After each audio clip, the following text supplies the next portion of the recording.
Bidarin amin. Jamaah dan Allah ayakum ajma'in. Kita sedang membahas hadis yang ke-661 di bab yang ke-79 tentang penduduk surga. Wa an Iyad bin Himar radhiyallahu anhu qala, dari sahabat Iyad bin Himar radhiyallahu anhu, beliau berkata, sami'tu Rasulullah sallallahu alaihi wasallam yaqul, aku pernah mendengar Rasulullah Muhammad sallallahu alaihi wasallam bersabda,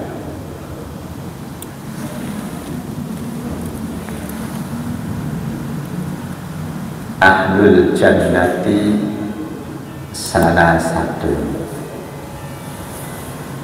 penduduk surga atau sifat penduduk surga terdiri dari tiga. Pertama, du sultanin muqsitin muwaffiqin. Jika di dunia dia sebagai pemimpin yang adil, yang selalu melaksanakan aktivitasnya sesuai taufik Allah. Yang kedua, wa rajulun rahimun raqiqul qalbi likulli dhi qurba wa muslimin.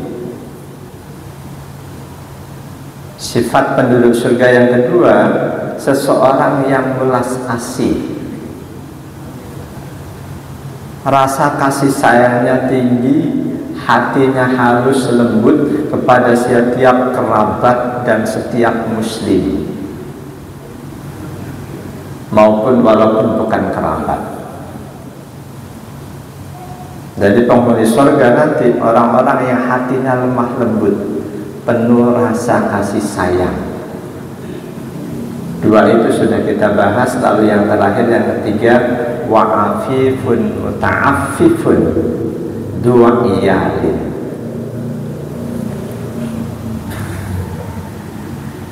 Penduduk surga yang ketiga, wa'afifun, orang-orang yang menjaga diri dari meminta-minta, dari mengemis. Karakternya karakter yang malu mengemis, malu meminta-minta. Bahkan lebih dari itu, muta'affif, meskipun kondisinya sulit, dia tetap memaksakan diri untuk tidak meminta-minta. Nah, itu kalau kita kasihan dengan saudara kita yang muslim kok ngemis, katakanlah selalu minta ke kita. Kita contoh Rasul, sekali minta kita kasih, dua kali minta kita kasih, tiga kali minta kita kasih. Kalau dalam hati kita tidak ada keinginan untuk menghentikan kebiasaan dia meminta-minta, sama halnya kita menghalangi dia untuk jadi penduduk surga.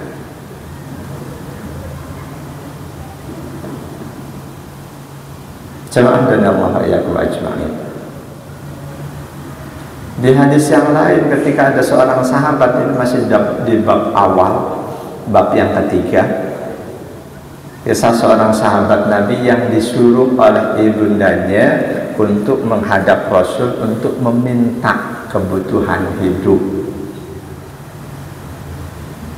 Sahabat ini karakternya sebagai orang yang baik, tapi karena perintah ibunya menghadap Rasul untuk meminta kebutuhan hidup, sang sahabat ini berangkat. Rupanya Rasul kasih tahu itu sebelum sang sahabat mengemukakan tujuannya. Rasul sudah sampaikan hadis yang selanjutnya menjadikan sahabat itu mengurungkan niatnya meminta kepada Rasul. ontaku nilainya lebih dari yang disebutkan oleh Rasul. Jadi sifat penduduk surga yang ketiga, dia afif, orang yang enggan meminta-minta pada orang lain.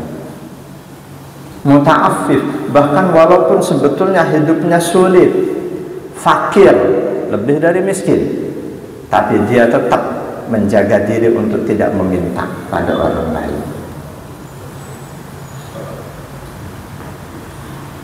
Nah, itu jiwa meminta-minta itu tidak baik. Jemaah radhiyallahu anhum ajma'in,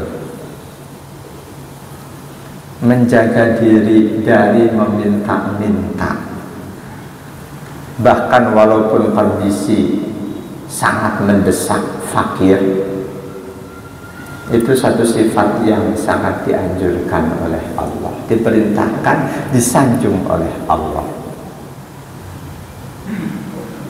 Ketika kita sebagai panitia zakat, kita tahu ada keluarga yang miskin, tapi karena jiwanya apik, nggak mau meminta-minta, kemiskinannya tidak diketahui oleh masyarakat umum, dia berhak sepenuhnya menerima zakat.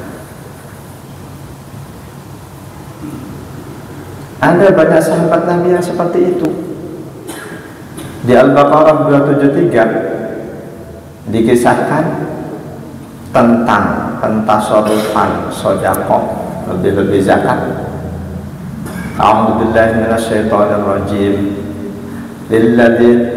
Lil-fuqara'il ladzina uhsiru fi sabilillahi la yastati'una darban fil ardh yahsabuhumul jahilu aghniya'a minat ta'affuf ta'rifuhum bisimahum la yas'aluna an-nasa ilhafa wa ma tunfiqu min khairin fa innallaha bihi alim. Sedekah itu lil fuqara'i, bagi orang-orang fakir, alladzina usiru fi sabilillah, yang mereka sibuk melaksanakan tugas fi sabilillah, dulu berangkat jihad membela agama Allah, la yastati'una darban fil ardh, yang karena itu mereka nggak punya waktu untuk bekerja mencari nafkah. Jadi miskinnya sahabat yang dikisahkan di Al-Baqarah 273 ini karena mereka sibuk tugas sebagai muslim, jihad fisabilillah, nggak sempat bekerja mencari nafkah. Yahsabuhumul jahilu aghniya'a minat ta'affuf. Orang-orang yang nggak ngerti mereka, orang-orang jahil mengira mereka itu orang-orang kaya. Kenapa? Di samping karena menjaga diri, mereka minat ta'affuf. Karena sifat nggak mau mintanya, mereka sembunyikan kemiskinannya dari orang lain. Ta'rifuhum bisimahum, mereka dikenali dengan tanda ketawaduan, sikap rendah hatinya, sikap sederhananya. La yas'aluna an-nasa ilhafa, mereka nggak mau mengemis, meminta-minta pada manusia, disanjung oleh Allah. Miskin nggak meminta saja dianjurkan untuk tidak meminta. Yang ada saat ini banyak orang nggak miskin, tapi minta-minta. Atau ada yang justru menjadikan mengemis sebagai profesi.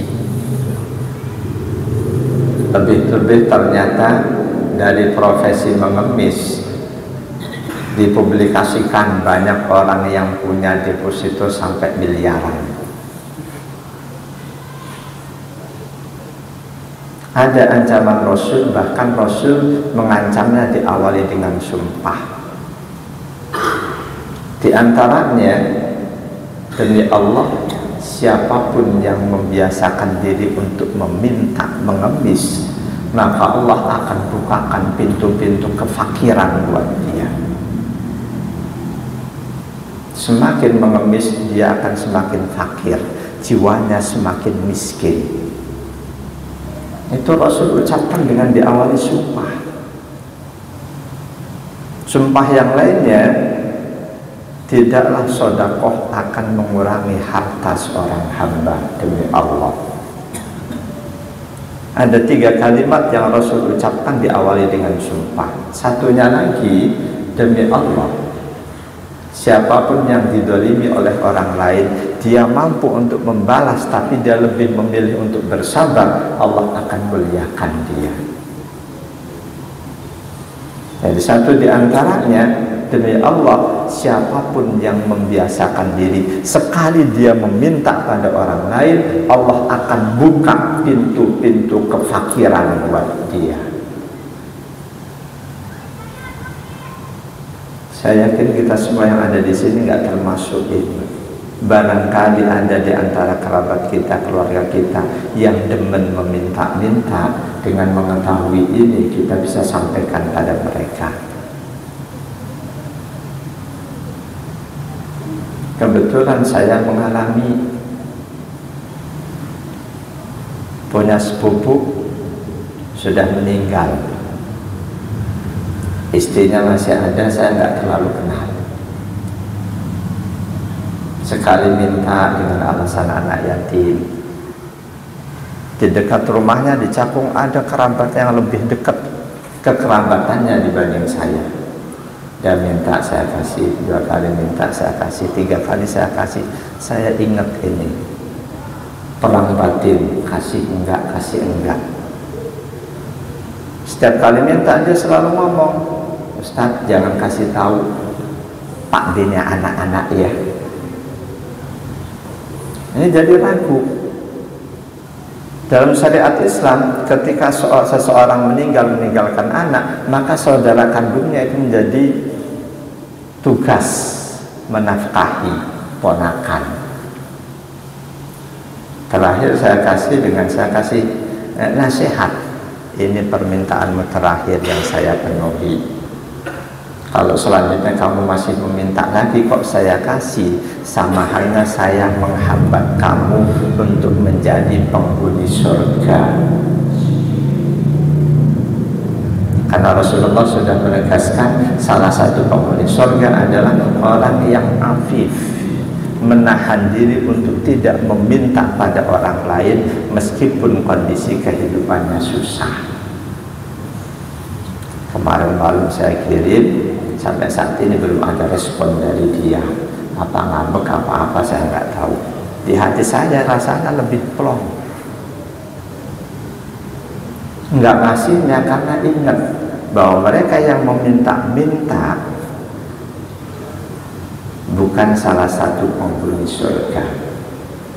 Tipe penghuni surga mereka yang menahan diri meskipun kondisi susah, tidak mau mengemis meminta pada orang lain.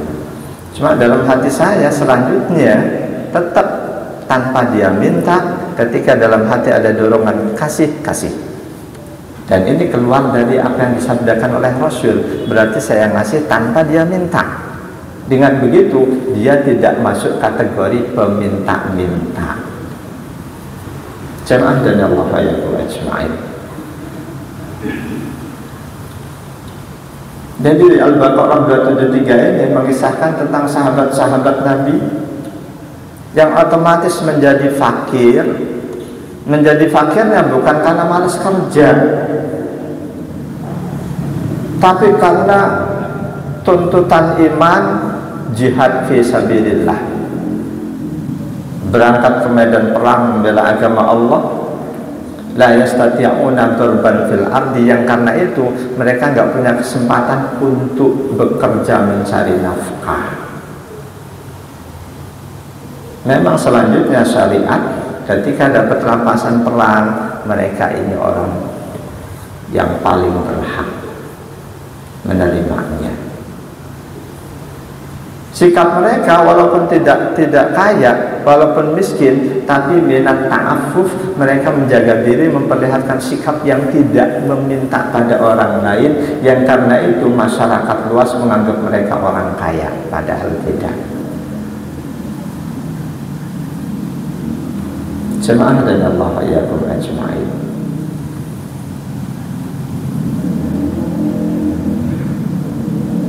Jadi penghuni surga yang ketiga, meskipun mereka miskin di dunianya, mereka menjaga diri tidak meminta-minta.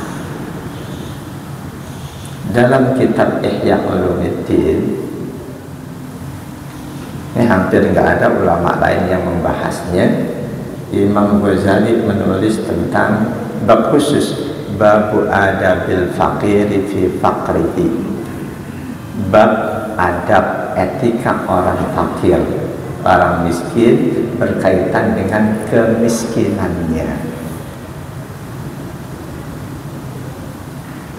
Ini perlu kita ketahui ini. Bab adab etika orang fakir, orang miskin berkaitan dengan kemiskinannya. Jadi ada etika menjadi orang kaya ada, etika menjadi orang miskin juga ada. Saya nukilkan Ihya Ulumuddin, Imam Ghazali menulis i'lam anna lil faqiri adaban fi batinihi wa dhahirihi wa mukhalatatihi wa af'alihi yang bagi ayyura'iyaha. Ketahuilah bahwa bagi orang-orang fakir, bagi orang-orang miskin ada adab batin, adab zahir, adab bergaul di tengah masyarakat, adab perbuatan yang semestinya jika si orang fakir miskin itu ingin mendapatkan pahala dari kemiskinannya, dia jaga adab ini. Jadi orang kaya bisa dapat pahala dari kekayaannya, orang miskin pun bisa mendapatkan pahala dari kemiskinannya. Ketika adabnya nggak dijalankan, orang kaya nggak menjalankan adab sebagai orang kaya, nggak dapat pahala.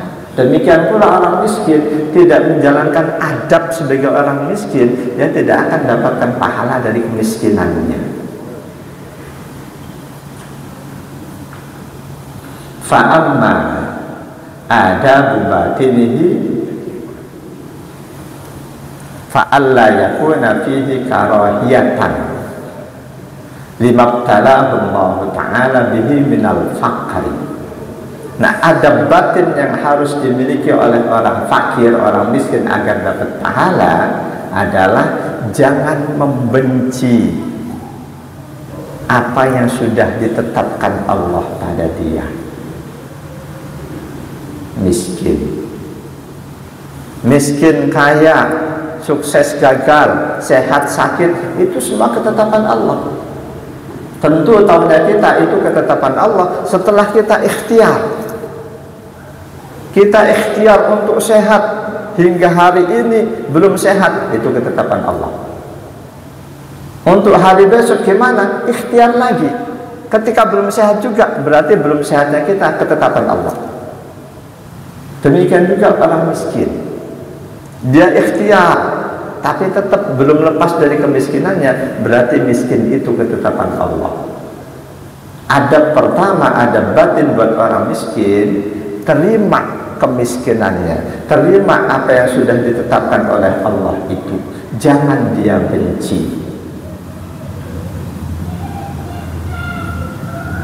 Jangan membenci apa yang diperbuat Allah kepadanya.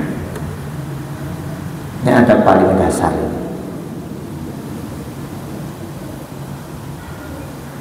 Wa in kana karihan lil faqri, meskipun benci dengan kondisi miskinnya, tapi jangan membenci apa yang diperbuat Allah. Jangan membenci ketetapan Allahnya. Imam Ghazali mengumpamakan seperti orang yang dibekam. Dulu karena teknologi sangat sederhana, dibekam itu sakit. Tapi masyarakat membutuhkan sebagai ikhtiar kesehatannya. Benci dengan sakitnya dibekam, tapi mereka tetap menerima bekam itu. Mereka menerima orang yang membekamnya.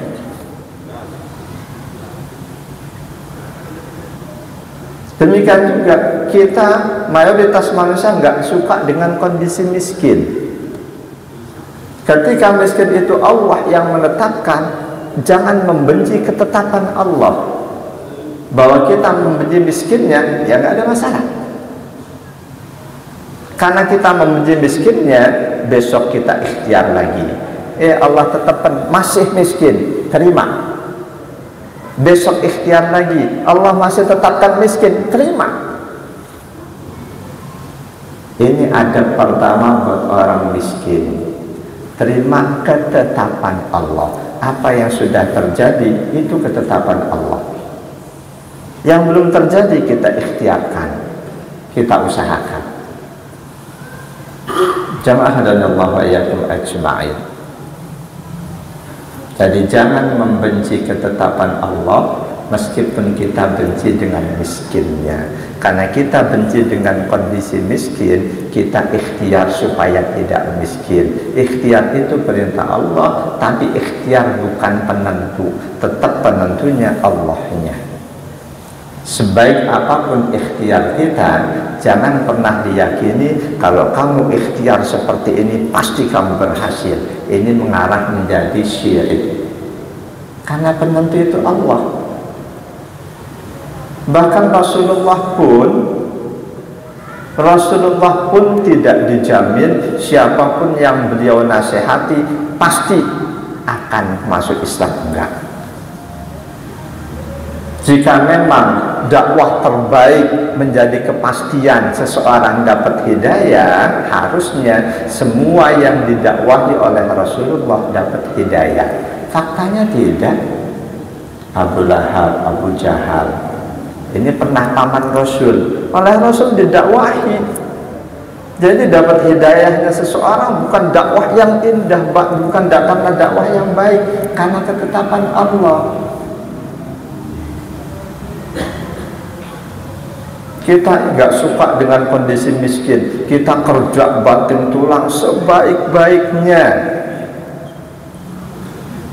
tetap Allah yang menetapkan. Ketika hari ini seharian kita kerja tetap masih miskin, itu ketetapan Allah. Terima ketetapan Allah. Kondisi miskinnya kita nggak terima, besok kerja lagi. Nah, ini adab pertama bagi orang-orang miskin. Apa yang sudah ditetapkan Allah, terima dengan senang hati. Apapun Allah tetapkan kita sakit, terima. Kita nggak suka kondisi sakit, ikhtiar terus lakukan. Allah tetapkan malam ini kita ngaji nggak dapat ilmu, padahal kita sudah berusaha untuk menyimak dengan sebaik-baiknya. Itu ketetapan Allah, terima. Kita nggak suka kondisi tidak berilmu, besok ikhtiar lebih semangat lagi. Jamaah dan Allah wa iyyakum ajma'in. Menerima ketetapan Allah, kita tahu hukumnya wajib. Apapun ketetapan Allah, baik ketetapan yang kita sukai atau tidak kita sukai, wajib kita terima. Kita menerima ketetapan Allah, katakanlah miskin. Meskipun kita tidak menyukai kemiskinan, ini kata Imam Ghazali, fahada aqallu darajatihi. Ini derajat paling rendah. Wa huwa wajibun, dan ini wajib. Siapapun muslim mukmin wajib menerima apapun ketetapan Allah, meskipun ketetapan Allah itu tidak kita sukai. Wajib kita terima. Allah tetapkan kita miskin, wajib kita terima. Kita nggak suka kondisi miskin, kerja sebaik-baiknya. Allah tetapkan kita sakit, wajib kita terima. Kita nggak suka kondisi sakit, berusaha berusaha untuk sehat sebaik-baiknya. Menerima ketetapan Allah hukumnya wajib. Wa naqiduhu haramun. Ketika kita nggak terima, hukumnya haram. Nggak sekedar haram, wa uqbitu sawabil faqri. Ketika ketetapan Allah miskin nggak kita terima, maka gugurlah pahala kemiskinan kita. Jadi miskin pun bisa menjadikan kita dapat pahala. Demikian juga sakit bisa menjadikan kita mendapat pahala. Wajib menerima ketetapan Allah. Dan ini bagian dari mengimani takdir Allah. Apakah itu takdir baik atau takdir buruk? Ada sahabat Abdullah bin Umar pertama kali mendapat pengaduan dari banyak tabi'in bahwa saat itu ada orang-orang yang tidak percaya takdir. Ada orang-orang yang tidak percaya takdir. Kita mau kaya, tidak tergantung Allah, tergantung kitanya. Kita mau sehat, tergantung kitanya. Ada diabadikan dalam Sahih Muslim hadis nomor 102 dari Ibnu Buraidah dari Yahya bin Ya'mar. Qala, berkata Yahya bin Ya'mar, seorang tabi'in. Kata beliau, kana awwal man qala fil qadari bil Basrati Ma'bad al-Juhani. Orang pertama yang menyatakan takdir itu tidak ada di Basrah, Irak, namanya Ma'bad al-Juhani. Orang pertama, Ma'bad di Basrah saat itu dikenal sebagai ulama. Karena itu omongannya takdir nggak ada, viral. Di antaranya yang mengetahui hal itu Yahya bin Ya'mar. Lalu kata Yahya bin Ya'mar, "Fantalaqtu ana wa Humaid ibnu Abdurrahman al-Himyari hajaini aw mu'tamiraini." Kebetulan aku dan sahabatku Humaid bin Abdurrahman al-Himyari berangkat ke Madinah, ke Mekah untuk haji atau umrah. Berdua berangkat. Di tengah perjalanan fakulna, kami ngomong rasan-rasan berdua, laulakina ahadan min ashabi Rasulillah sallallahu alaihi wasallam fasa'alnahu amma yaqulu haula'i fil qadari.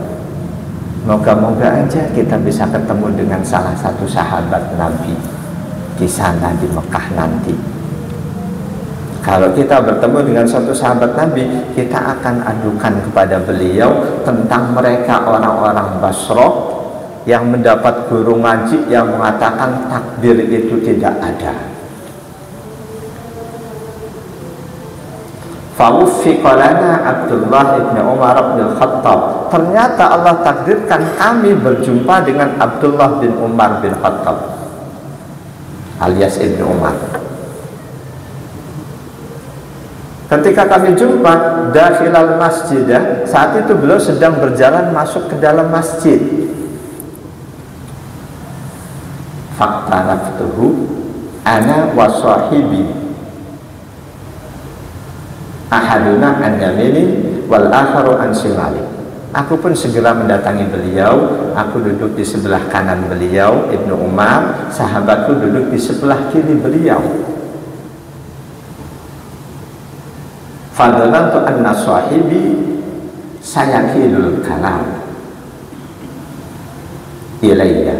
Aku ngira, aku melihat kayaknya sahabatku ini justru mempersilahkan aku untuk bicara dengan sahabat Nabi Abdullah bin Umar bin Khattab. Fakultu, maka aku pun tidak menyia-nyiakan waktu.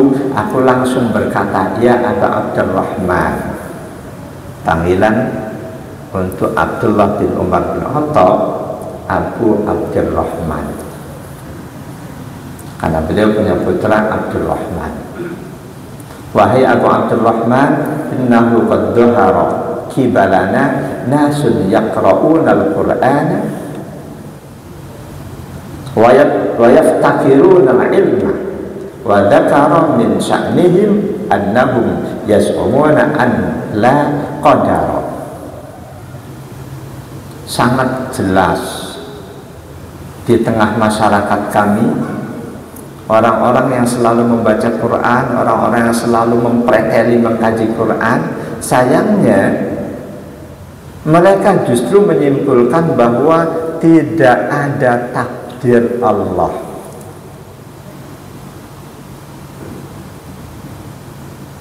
Mereka menyimpulkan bahwa tidak ada takdir Allah. Apapun yang terjadi pada kita itu kembali pada kita. Kita miskin karena kita kaya karena kita sakit karena kita sehat juga karena kita. Mendengar pengaduan itu, qala Abdullah bin Umar berkata, fa idza laqita ulaika, jika kamu ketemu lagi dengan orang-orang itu nanti, fa'akhbirhum, beritahukan pada mereka, anni bari'um minhum, bahwa aku sebagai salah seorang sahabat Nabi, aku berlepas diri dari mereka. Aku berlepas diri dari mereka, wa annahum bara'um minni, dan mereka juga nggak ada hubungannya denganku. Walladhi yakhlifu bihi Abdullah ibn Umar, dan semua orang yang menyalahi di antara yang diucapkan dengan sumpah oleh Abdullah bin Umar adalah lau anna li ahadihim mislu Uhudin dahaban fa anfaqahu ma qabalallahu minhu hatta yu'mina bil qadar. Demi Allah, andaikan mereka memuncai emas sebesar gunung Uhud, lalu mereka infakkan, mereka sedekahkan emas itu, demi Allah, sedekah mereka tidak akan diterima oleh Allah hingga mereka mengimani takdir Allah. Hingga mereka mengimani takdir Allah.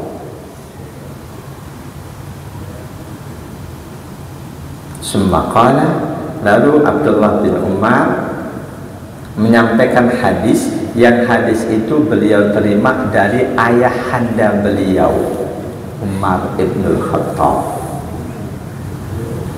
Kata sahabat Umar ibn Khattab, bainama nahnu inda Rasulillah sallallahu alaihi wasallam data yaumin, suatu hari ketika kami beberapa orang sahabat sedang duduk-duduk bersama Nabi, ittala'a alaina rajulun syadidu bayadis siyab syadidu sawadis sa'ar.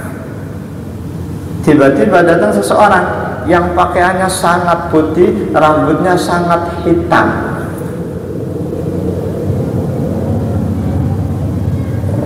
La yura alaihi asarus safar, tahu-tahu masuk, nggak ada tanda-tanda kedatangannya sebelumnya, tahu-tahu sudah masuk. Wala ya'rifuhu minna ahadun, tidak seorang pun dari kami yang kenal ini orang mana siapa. Hatta jalasa ila Nabi sallallahu alaihi wasallam, masuk dan langsung duduk berhadapan sangat dekat dengan Nabi. Fa asnada rukbataihi ila rukbataihi, bahkan dia tempelkan kedua lututnya kepada lutut Nabi. Wa wada'a kaffaihi ala fakhidaihi, dia letakkan telapak tangannya ke paha Nabi. Wa qala, lalu orang itu berkata, ya Muhammad, wahai Muhammad. Disitulah ada pertanyaan, mal Islam, wa mal iman, wa mal ihsan. Berkaitan dengan apa yang saya sampaikan, berkaitan dengan iman. Fa'akhbirni 'anil iman. Muhammad, beritahukan padaku apa itu iman. Qala, Rasul menjawab, antu'mina billah wa malaikatihi wa kutubihi wa rusulihi wal yaumil akhiri wa tu'mina bil qadari khairihi wa sarrihi. Iman itu adalah kamu imani Allah, malaikat Allah, kitab-kitab Allah, nabi rasul Allah, dan hari kiamat, dan kamu imani juga takdir Allah baik ataupun buruk. Kalimat iman sekali Rasul ucapkan untuk Allah, malaikat, kitab, dan hari kiamat. Allah, malaikat, kitab, Rasul, dan hari kiamat. Cuma sekali Rasul ucapkan antu'mina. Ketika Rasul menyebutkan yang keenam, Rasul ulangi kalimat wa tu'mina bil qadari khairihi wa sarrihi, dan kamu imani juga takdir Allah baik ataupun buruk. Jadi sandaran pandangan Imam Ghazali orang fakir untuk mendapatkan pahala kefakirannya, pertama, secara batin mental dia harus menerima kondisi fakirnya, kondisi miskinnya sebagai satu ketetapan Allah, terima dengan senang hati. Meskipun dia nggak suka dengan kondisi fakirnya, ketetapan Allah terima. Dia nggak suka kondisi fakirnya, besok ikhtiarkan supaya tidak fakir. Boleh jadi ikhtiarnya belum cukup, Allah nggak robah, masih fakir, terima kondisi itu. Jadi ikhtiar kita lakukan sampai Allah menganggap ikhtiar cukup untuk Allah merubah takdir kita. Ketika ikhtiar sampai mati kita lakukan, ternyata takdir Allah nggak berubah, kita terima dengan senang hati, itu jadi sumber pahala buat kita. Jamaah dan Allah wa iyyakum ajma'in. Jadi menerima ketetapan Allah, apapun ketetapan Allah, terutama ketetapan yang tidak kita sukai.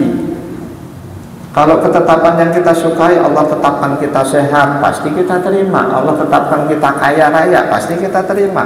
Allah tetapkan kita terpilih jadi presiden, pasti kita terima.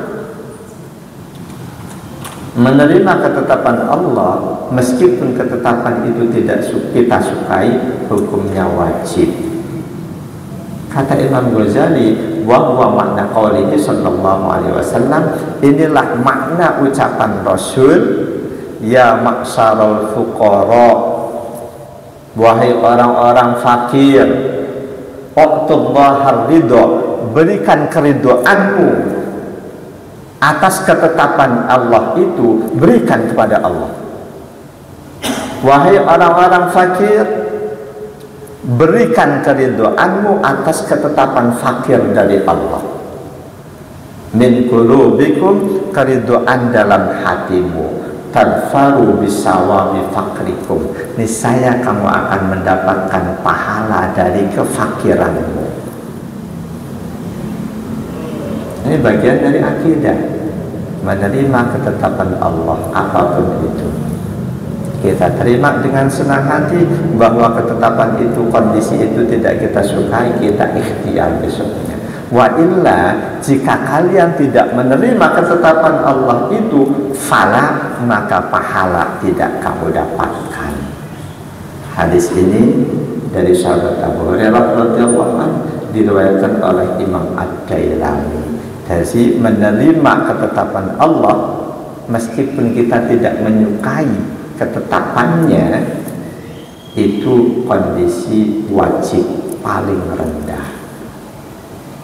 Lebih tinggi dari itu, kita terima ketetapan Allah dan kita sukai ketetapannya. Allah tetapkan kita fakir, kita sukai kondisi fakir itu. Ini lebih tinggi derajatnya.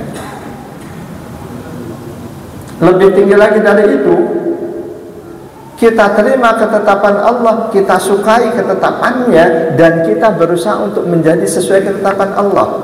Ini yang sulit nih. Allah tetapkan kita miskin, kita terima. Kita sukai kondisi miskin, dan bahkan kita berusaha untuk tetap miskin terus. Ada yang melakukan itu? Yakin nggak ada. Tapi ini kondisi tertinggi, menerima sepenuhnya ketetapan Allah, apapun ketetapan itu. Ya paling tidak, yang paling rendah tadi, ketetapan Allah, saat Allah tetapkan kita terima kondisi miskin, tapi selanjutnya kita ikhtiar supaya ketetapan Allah diganti. Itu boleh. Menerima apapun ketetapan Allah, kondisi sakit, kondisi miskin, itu boleh. Itu bukan nggak ada dalilnya, ada dalilnya, ada hadisnya insya Allah di waktu berikutnya. Subhanakallahumma wa bihamdika asyhadu an la ilaha illa anta astaghfiruka wa atubu ilaik. A'udzu billahi minasyaitonir rajim. Bismillahirrahmanirrahim. Alhamdulillahi rabbil alamin. Allahumma shalli wa sallim ala sayyidina Muhammad wa ala alihi wa sahbihi ajma'in. Allahumma alhimna ilman nafqahu bihi awamiraka wa nawahiyaka warzuqna fahman na'rifu bihi kaifa nunajika ya arhamar rahimin. Allahumma arzuqna fahman nabiyyin wa hifdzal mursalin wa ilhamal malaikatil muqarrabin bi rahmatika ya arhamar rahimin. Allahumma akrimna bi nuril fahmi wa akhrijna min dhulumatil wahmi waftah lana abwaab rahmatika wa rasul alaina hikmataka ya arhamar rahimin. Rabbana atina fid dunya hasanah wa fil akhirati hasanah wa qina adzaban nar. Walhamdulillahi rabbil alamin wal afa minkum. Wassalamu alaikum warahmatullahi wabarakatuh.